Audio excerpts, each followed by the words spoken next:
What's up, guys? Craig Mack here, Liberty Bell Beekeepers. So, it's a gorgeous day here in Philly, 70 degrees, swarms are popping all over the place. I had one hit my trap downstairs.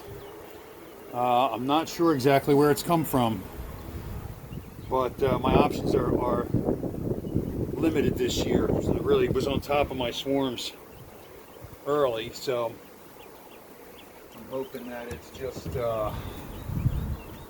from one of my unmanaged hives, one of my swarm traps. So today what I'm doing is I'm making splits for nuke sales. They're going out this week, so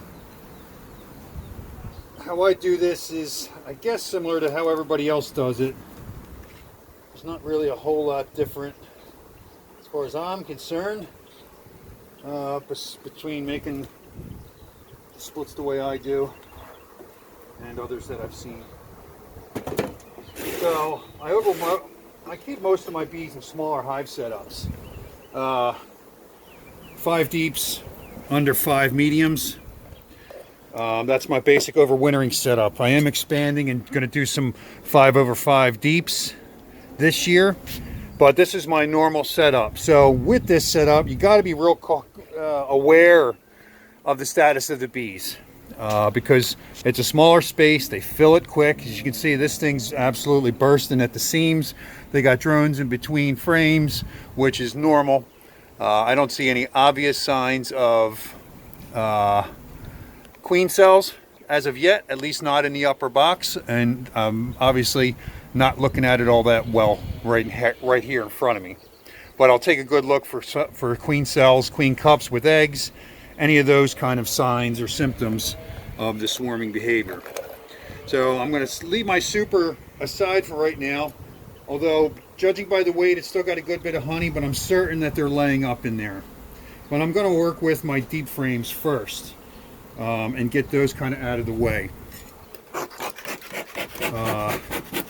Essentially, I'm just going to transfer these frames into my nuke box. Now, one thing I do with this is I like to give the queen a little bit of space when I put her in this box to try to kill any of that ideas of swarming. So I have a full empty drawn frame that I'm going to transfer the 4 frames out of here with.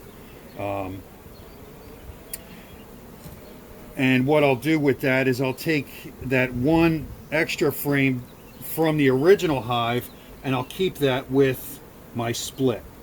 So I'll add that 1 frame of brood into 4 empties in my 5 frame deep, and then set that under the 5 frame super that's laid up and active, has brood, has everything, so they can make a queen from there. If I have swarm cells or queen cells started, I will address this differently. But right now, for the game plan is to do what I just explained and to transfer 4 good solid frames. Generally, I'll leave one of the strongest frames behind with the split, the one that's probably capped the most. And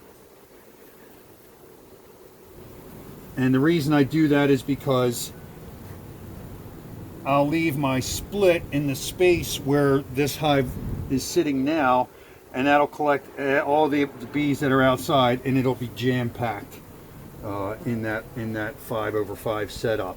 And then I'll move that hive.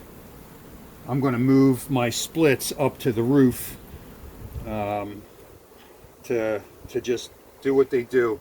Usually once I make those splits, I'll check it in a month for queen status.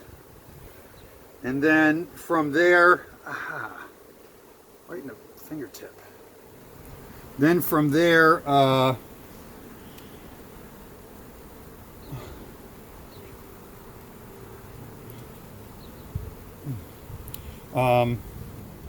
I'll close them up and pretty much leave them alone, and then they're going to be on their own for the rest of the year. I'll poke in and take a look and give them some honey space if they need it, but they'll go back down to that 5/5 when I'm winterizing. I'm equalizing for winter. They'll go back to that 5/5. I'll clear that extra honey super if there is one. I'll let all those bees just cram those 2 boxes full of bees, and over the last several years. That has worked really well for me. The bees are happy because they're not being messed with too much, and they're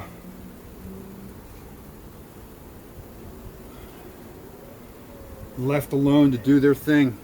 And I found that that is really beneficial to the bees. Those bees come out really strong.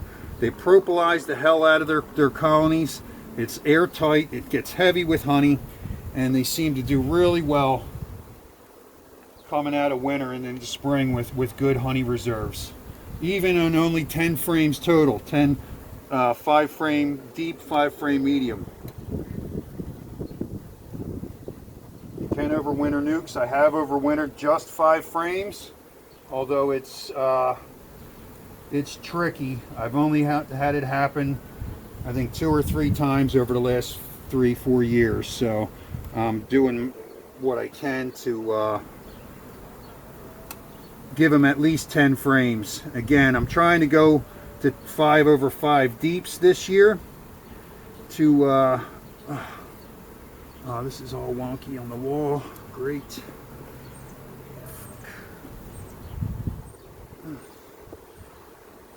This one's ripping because, so this one's probably going to stay behind because it was built to the wall. It's doubled over here. It's built to the wall, so I'll leave that frame in with me and not send it out on one of my nukes. It's just going to be problematic for somebody at some point. So that's going to stay in, and I'll probably have to find a frame of drawn comb to send along with them. So through the 5 frames, I didn't find the queen. All of these frames are pretty laid up. They're very full. A lot of bees. So I'm not surprised that I didn't see the queen. I assumed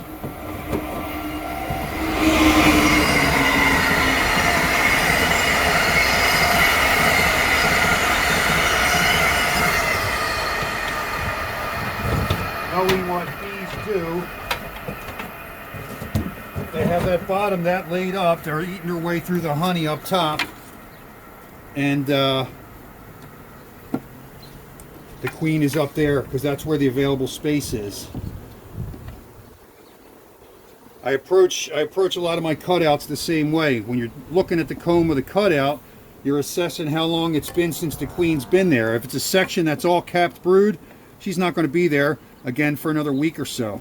So you're going to have to look somewhere else to find her. Okay, so now, like I said, I found my 5 I didn't find my 5 frames, or the queen on the 5 frames. So I got to go through this medium. So what I'll do is, and right now I'll probably switch to, well, no, I'll leave this here.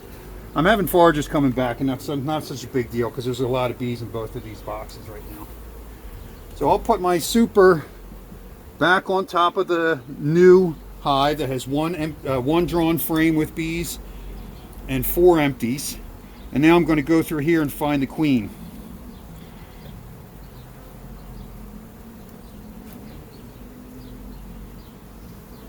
Again, I didn't see any swarm cells yet, but they could be on the bottoms of these frames. I'm right on the edge of where they're starting. I found one today that had an egg in a cup. Only one. There's a full honey frame.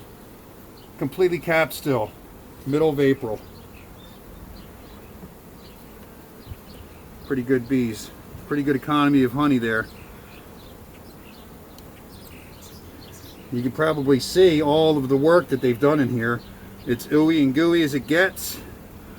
A lot of extra comb drawn on top there. Okay, they're clearing space, eating here, but no queen on that side. My queen should be marked. And I don't see the queen here. And I don't see any eggs on that frame. That was the second frame. This is going to be the center frame. Man, these are gooey. But these bees are in pretty good spirits. It's such a beautiful day here today in Philly. Okay, so that center frame has capped brood. I don't see any queen cells. I do see eggs. So again, they're right on the edge. Right on the edge of swarming. The only way you find that out is to get into your bees early, even when it's a little bit cool. I was looking in March, the end of March, when it was, 50 degrees or so. Gear up, because they're not always thrilled that you're in there at those times, but you got to get in there and look. Or this time, this week, your bees they're gone. They're swarmed. And if you're trying to hold on to those good queens, there she is. There's our queen right there. So now I'm going to pull that queen from this frame and add her to the nuke box.